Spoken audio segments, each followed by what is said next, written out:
नमस्कार, मी चारुलता. तुमचं माझ्या चॅनलवर स्वागत आहे. मी आज हिमा ही गोष्ट तुम्हाला सांगतीये. शांता झोपेतून जागी झाली. तिने घड्याळात बघितले, दुपारचे 4 वाजले होते. ती मनाशीच बोलली, "बाई, बाई, इतकी कशी झोप लागली मला?" आणि पटापटा आवरायला सुरुवात केली. केसांचा लांब शेपटा घातला. तिचे केस लांब होते. त्याचा तिला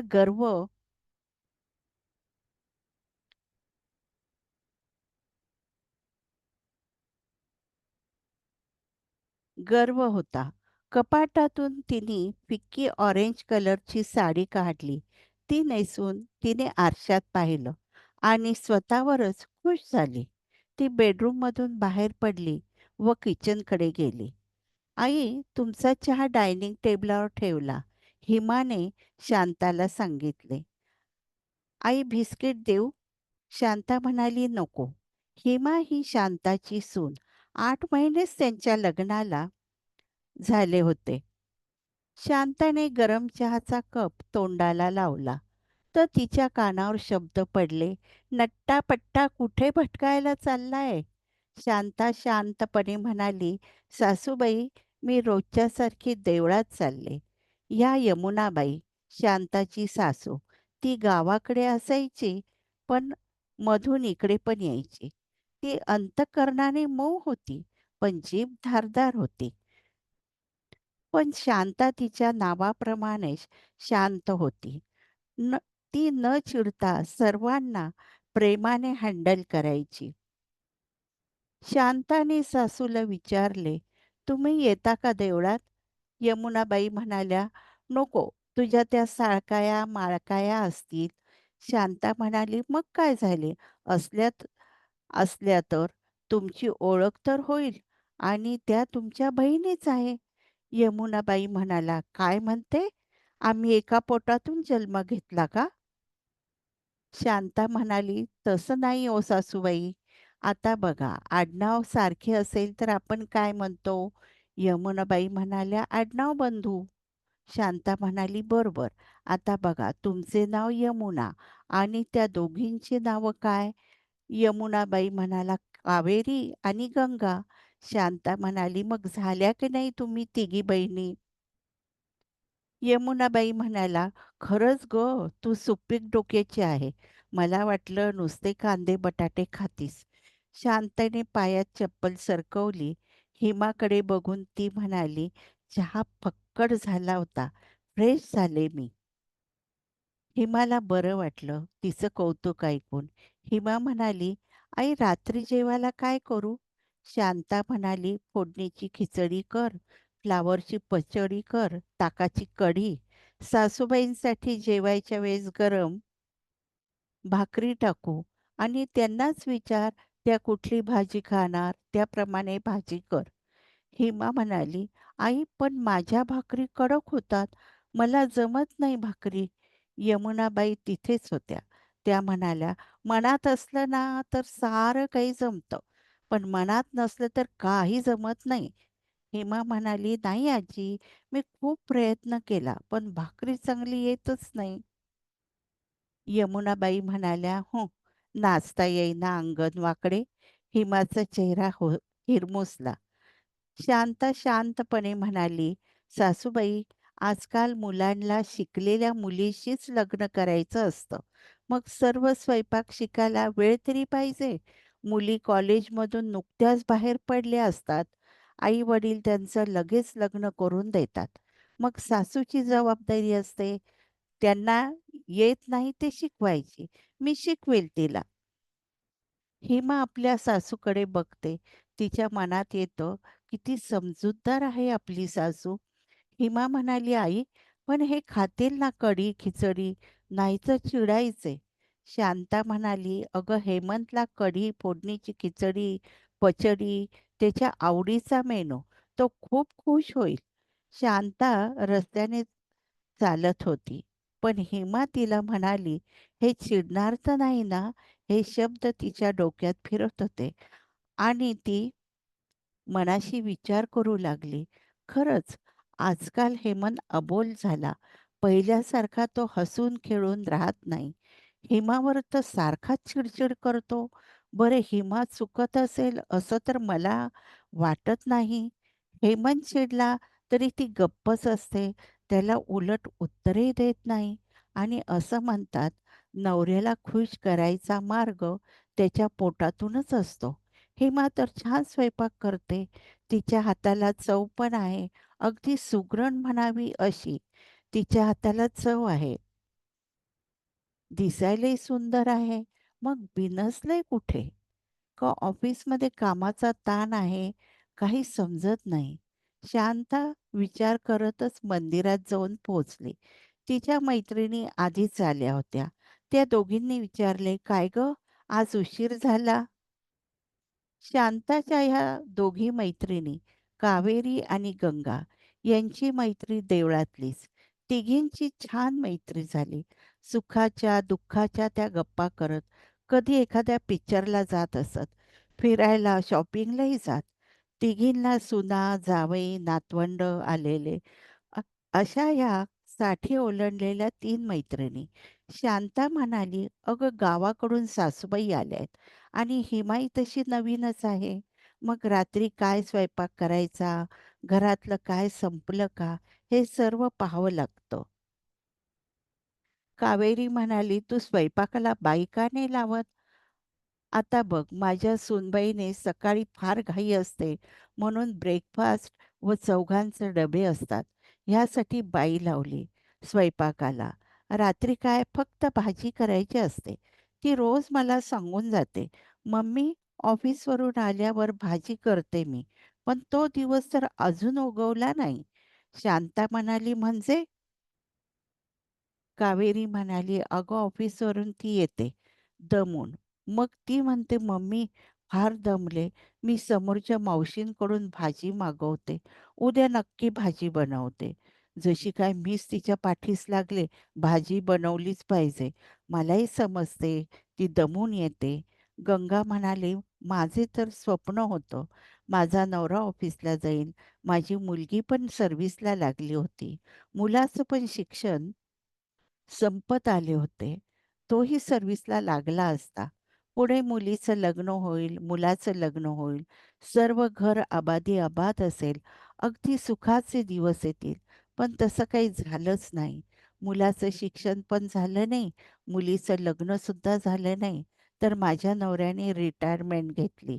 मग काय घरात फार चिडचिड होती, म्हणून तर तुमच्यात वेळ घालवते. माझे स्वप्न ते स्वप्नच राहिले. अशाच त्यांच्या सुखदुःखाच्या गप्पा चालू असतात. मग त्यांच्या लक्षात येतं, खूप वेळ झाला, घरी गेलं पाहिजे. त्या एकमेकींचा निरोप घेऊन निघतात. शांता घरी आली, हातपाय धुवून ती बाहेर आली. भाकरीच्या पिठाचा डबा काढला. शांताने हेमंतला विचारले, "हेमंत, तू भाकरी खाशील ना?" हेमंतने विचारले, "भाजी काय केली?" हिमा दबक्या आवाजात म्हणाली, "पालकाची पातळ भाजी." हेमंत म्हणाला, "आई, मी भाकरी खाईन." शांताने हिमाला विचारले, "हिमा, तू खाशील ना भाकरी?" हिमाला समजेना हो म्हणू की नाही म्हणू, कारण तिला भाकरी आवडत नव्हती. ती म्हणाली, "आई, थोडीच खाईन, मला भाकरी नाही आवडत." शांता म्हणाली, "नसेल आवडत तर तू पोळी खा, पण माझ्या हातची चतकोर भाकरी आणि तूप खाऊन बघ. मग म्हणशील मला रोज भाकरी पाहिजे." यमुनाबाई म्हणाल्या, "गाढवाला काय गुळाची चव?" हिमा म्हणाली, "आजी, गाढव गूळ खातो का?" यमुनाबाईंनी कपाळावर हात मारून घेतला. हेमंत गालातल्या गालात हसत होता. शांता मात्र मनमोकळेपणाने हसत होती. हसून तिच्या डोळ्यात पाणी आले. ते पुसत ती म्हणाली, "हिमा, ही म्हण आहे." यमुनाबाई म्हणाल्या, "काय गं हिमा, देव जेव्हा अक्कल वाटत होता, तेव्हा तू परसाकडला गेली होती का?" हिमा म्हणाली, "परसाकड म्हणजे?" शांताला हसू आवरेना. ती भाकरी करता तिने खाली बसून घेतलं. शांता म्हणाली, "पूर्वी घराच्या मागच्या अंगणात टॉयलेट असायचा. म्हणून परसदारी गेला म्हणजे परसाकडला गेला का असं म्हणायचे." यमुनाबाई म्हणाल्या, "ह्याने नक्की अक्कल गहाण टाकली." थोड्या वेळाने सर्वजण जेवायला बसले. शांताने पहिला घास तोंडात घालणार, तेवढ्यात हेमंतने आपल्या पुढचे ताट जोरात हातात घेऊन भिरकावून दिले. ते समोरच्या भिंतीवर जोरात आदळले व जमिनीवर टन टन टन टन आवाज करत गोल गोल गोल गोल फिरत शांत झाले. ताटात वाढलेली खिचडी, कढी, पचडी, भाकरी सगळं फरशीवर सांडलं. त्या पाठोपाठ हेमंत गरजला, "स्वयंपाक येत नसेल तर करू नको. भाजीला काही चव नाही, ना तिखट ना मीठ, खायचं कसं माणसाने?" हेमंतचे नाक, डोळे रागाने लाल झाले. तो तसाच ताडताड बेडरूममध्ये निघून गेला. शांता, यमुनाबाई दोघीजणी सुन्न होऊन हेमंताचा हा अवतार पहिल्यांदाच बघत होत्या आणि त्या दोघींनी हिमाकडे बघितलं तर हिमा चळचळ कापत होती. तिला नीट उभं राहता येत नव्हतं. तिने डायनिंग टेबलाचा आधार घेतला होता. शांता पटकन हिमाजवळ गेली व तिला आपल्या कुशीत घेतलं. हिमा बराच वेळ शांताच्या कुशीत रडत होती. झाल्या प्रकाराने शांताला झोप येईना. ती ह्या कुशीवरून त्या कुशीवर झाली. पण तिच्या लक्षात आलं, आपल्या शेजारी हिमा झोपली, तिची झोपमोड होईल. मग ती हळूच उठली व बाल्कनीतल्या आराम खुर्चीत बसली. मनात खूप गोंधळ चालू होता.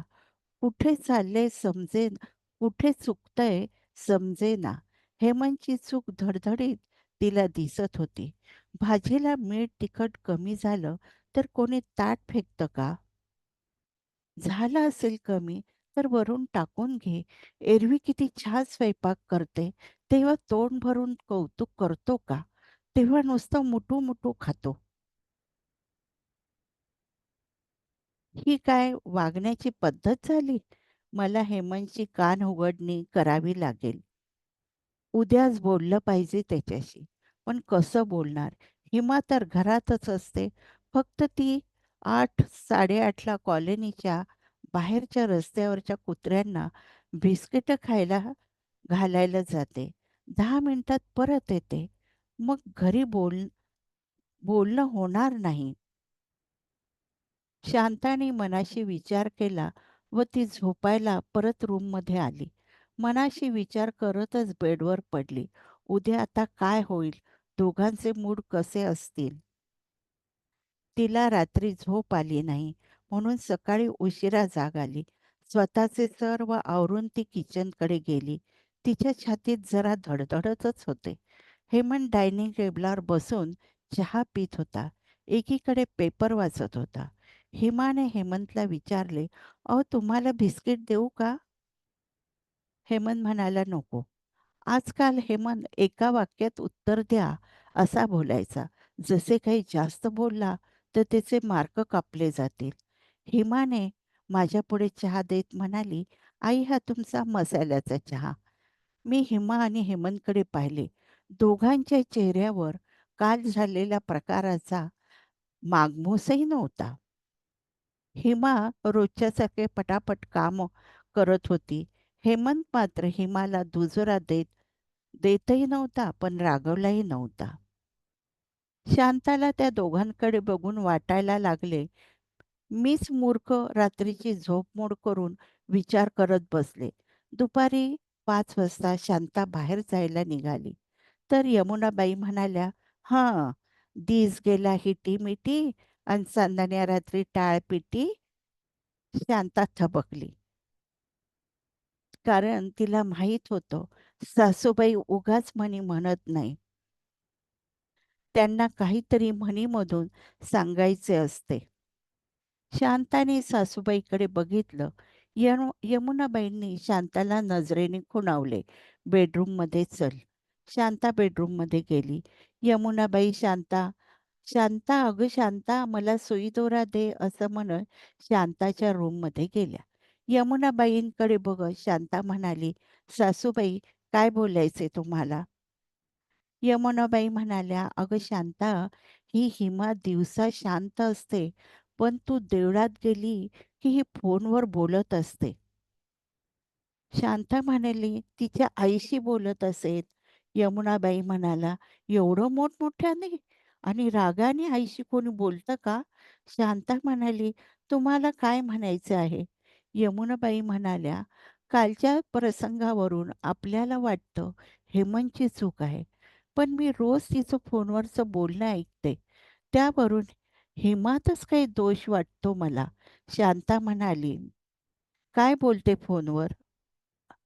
यमुनाबाई म्हणाल्या, "ते नाही माहिती मला. ती बेडरूमला आतून कडी लावून घेते. बाहेर फक्त मोठमोठ्याने बोलण्याचा आवाज येतो." शांता म्हणाली, "ठीक आहे सासूबाई, मी बघते काय करायचे." शांता घराच्या बाहेर पडली खरं, पण मनातनं ती खूप उदास झाली होती. ती आज मैत्रिणींना भेट भेटली नाही. ती सोसायटीच्या गार्डनमध्ये शांत बसून करत बसली. सासूबाई सांगतात त्याप्रमाणे ती रूममध्ये काय बोलत असेल? हेमंतला ह्या गोष्टीची कल्पना असेल का? काय करावं? हेमंतशी बोलून द्यावं का? का रमाकांतला बोलून द्यावं? रमाकांत हेमंतचा बाबा असला तरी तो त्याच्याशी मित्रासारखा वागतो. दोघं एकमेकाशी छान गप्पा मारतात. काय करू? का मी हेमंतशी बोलून घेऊ का? तिने रमाकांतला फोन लावला. सांगितलं, "तुम्ही इकडे या." थोडीफार इथली कल्पना त्याला दिली. तो म्हणाला, "मी लवकर येण्याचा प्रयत्न करतो." रमाकांत हा शांताचा नवरा. तो कायम फिरतीवर असायचा. आताही तो आसामला होता. आज शनिवार. हेमंतला शनिवार, रविवारची सुट्टी होती.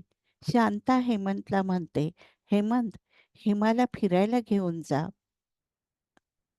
हेमंत म्हणतो, "आई, मी माझ्या मित्रांबरोबर 2 दिवस ट्रेकिंगला चाललोय." शांता म्हणाली, "अरे हेमंत, तुमचं लग्न नवीन आहे. तिला नसेल का रे वाटत तुझ्याबरोबर फिरावं?" हेमंत म्हणाला, "आई, माझ्याबरोबर मित्र आहेत." ती म्हणाली, "अरे त्यांना जायचं तर जाऊ दे. तू हिमाला घेऊन जा." हेमंत म्हणाला, "आई, आज ठरलं आहे. आमच्या मित्रांचं, तर जाऊन येतो. पुढच्या वेळेस तिला घेऊन जाईल." शांता म्हणाली, "काय आता बोलू मी? लग्न झाल्यापासून तू तिला कुठे फिरायला नेले, पिक्चरला नेले. अरे मी आणि तुझ्या बाबांनी तुम्हाला मॉरिशसचे बुकिंग केलं तर तेही तू कॅन्सल केलंस. का वागतोय असं?" हेमंत म्हणाला, "आई, कालच मी तिला सांगितलं, मी उद्या ट्रेकिंगला जाणार आहे." ती जा म्हणाली. जर तिची काही हरकत नाही, तर तू का बोलतीये? शांता म्हणाली, "हे बघ हेमंत, आपण दुसऱ्याची पोर सन्मानाने घरात आणली. देवा-ब्राह्मणांच्या साक्षीने वचन दिले, तिचा सन्मान राखेल. आणि तू काय करतोस? नुसती चिडचिड करतोस. ती बिचारी घाबरून जाते. तू तिला फिरायला नेत नाही, तिच्याशी बोलत नाही, सारखा चिडचिड करतो. हे तुटक वागणं चांगलं आहे का? तू घरात असला की ती घरात एखाद्या भित्र्या सशासारखी वावरते. तू पहिला असा नव्हता. काय झालं सांगशील? काही प्रॉब्लेम आहे का?" हेमंत म्हणाला, "ती काही बोलली का? तिने काही तक्रार केली का?" शांता म्हणाली, "नाही रे, ती तर अगदी गरीब गाय आहे, शांत." तिथेच यमुनाबाई साडीची घडी करत बसल्या होत्या. त्यांनी मान वर पण केली नाही. म्हणाल्या, "हां, गोगलगाय आणि पोटात पाय." शांताने आणि हेमंतने त्यांच्याकडे पाहिलं, पण यमुनाबाईंनी काही त्याची दखल घेतली नाही. हेमंत म्हणाला, "आई, आता मी जातो. पुढच्या वेळेस तिला नक्की नेतो." पण ती वेळ कधी आलीच नाही. हेमंत प्रत्येक वेळी काही ना काही कारण काढून तिला बाहेर न्यायचं टाळत असे. हेमाने कधी चिडचिड केली नाही. तिने कधी तक्रार केली नाही. घरात ती आनंदात असायची. इथेच मी माझी गोष्ट थांबवतेय. याच्या पुढचा भाग मी लवकरच पाठवते. तुम्हाला जर माझी गोष्ट आवडली असेल, तर माझ्या चॅनेलला लाईक करा, शेअर करा, सबस्क्राईब करा. नमस्कार.